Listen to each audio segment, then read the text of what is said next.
lá. Sabe, é curioso pensar que a mesma habilidade que a gente usa para imaginar um futuro com naves espaciais é a mesma que usamos para explicar uma ideia super complexa no nosso dia a dia. E é exatamente essa jornada que vamos fazer aqui: sair dos mundos fantásticos da ficção para chegar nas explicações claras do nosso mundo real. Vamos nessa? Pois é, o que será? Todos eles, muito, mas muito antes de se tornarem realidade, nasceram primeiro na imaginação, em histórias. São a prova de que a nossa mente pode, de certa forma, desenhar o futuro. Mas o que faz essas ideias serem tão convincentes a ponto de inspirar a gente? A resposta está num gênero muito especial. Então, para a gente entender isso, nosso ponto de partida tem que ser o universo da ficção científica. É como se fosse um grande laboratório de ideias, sabe? Um lugar onde as possibilidades são testadas e os futuros mais incríveis são sonhados, bem antes de parecerem possíveis. Olha, é super importante a gente entender que ficção científica não é só fantasia solta.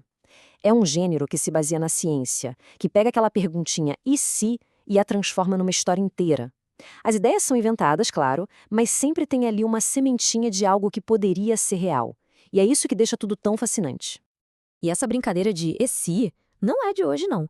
Lá no século XIX já tinha gente pioneira como Júlio Verne e H.G. Wells fazendo exatamente isso. Eles imaginaram submarinos, viagens para a Lua, até máquinas do tempo, muito antes da tecnologia sequer sonhar em chegar perto disso.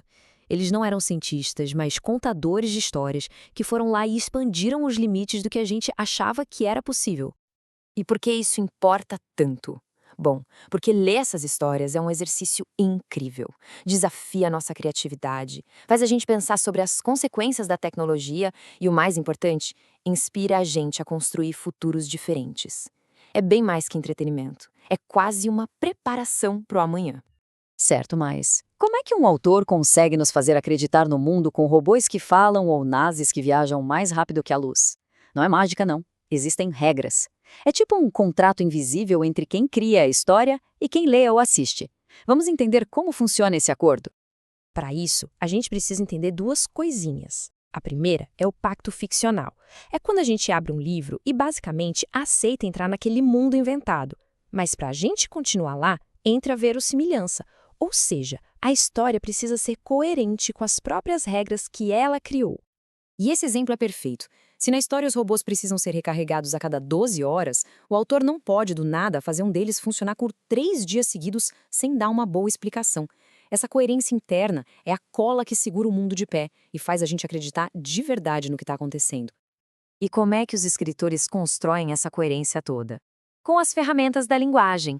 A gramática, que a gente às vezes acha que só serve para a prova de português, na verdade é o esqueleto que sustenta a lógica de qualquer história, seja sobre robôs ou sobre a nossa vida. Vamos dar uma olhada numa dessas ferramentas. As orações consecutivas. Elas são o jeito mais direto de mostrar causa e efeito. Uma coisa acontece e, por causa disso, outra coisa acontece como resultado. É literalmente a linguagem da consequência. Por exemplo, ele estudou tanto que passou na prova. Simples, né? A aprovação não veio do nada, foi uma consequência direta do estudo. A conexão tanto que cria essa ponte lógica na hora. Nas histórias, isso é usado o tempo todo para mostrar como as ações dos personagens geram resultados. Agora, outra ferramenta que é fundamental é a comparação. Pensa bem, como descrever algo que ninguém nunca viu antes? É simples, relacionando com algo que todo mundo já conhece, e as orações comparativas são perfeitas para construir essa ponte entre o que é conhecido e o que é novo.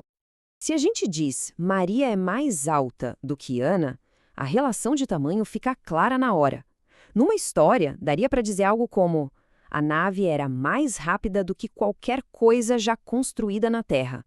A comparação usa um ponto de referência que a gente entende para explicar o extraordinário. E é aqui que a coisa fica muito interessante. Todas essas ferramentas, criar um mundo coerente, mostrar causa e consequência, fazer comparações claras, elas não servem só para ficção. Elas são, na verdade, a base para a gente conseguir explicar o nosso próprio mundo de um jeito que todo mundo entenda. Pensa só, num texto de divulgação científica, por exemplo. O objetivo dele é o mesmo de um bom contador de histórias: pegar um conceito super complexo, tipo a teoria da relatividade, e fazer com que ele se torne compreensível e interessante. As mesmíssimas regras de clareza e coerência se aplicam aqui. Ou, para deixar isso ainda mais concreto, um seminário na escola ou na faculdade. Apresentar um seminário é, no fundo, contar uma história. Existe um tema, que é o mundo da história, é preciso organizar as ideias, que são as regras desse mundo, e apresentar tudo de forma lógica para que o público entenda e acredite no que está sendo dito. E o processo todo é muito parecido com o de escrever uma ficção. Tem a pesquisa para entender as regras do tema, a organização do conteúdo para tudo fazer sentido, o uso de recursos visuais para ajudar na compreensão, assim como o autor usa boas descrições, e no final, a apresentação das descobertas. E com isso, a gente fecha o nosso ciclo. O que essa jornada mostra é que a linha que separa um bom contador de histórias de um bom explicador é muito, mas muito fina. Seja para inventar um futuro ou para decifrar o presente, as ferramentas essenciais são as mesmas. A nossa viagem começou lá na imaginação, com os mundos incríveis da ficção científica, onde a gente viu que sonhar com o futuro é o primeiro passo para ele existir. Depois, entendemos as regras do jogo.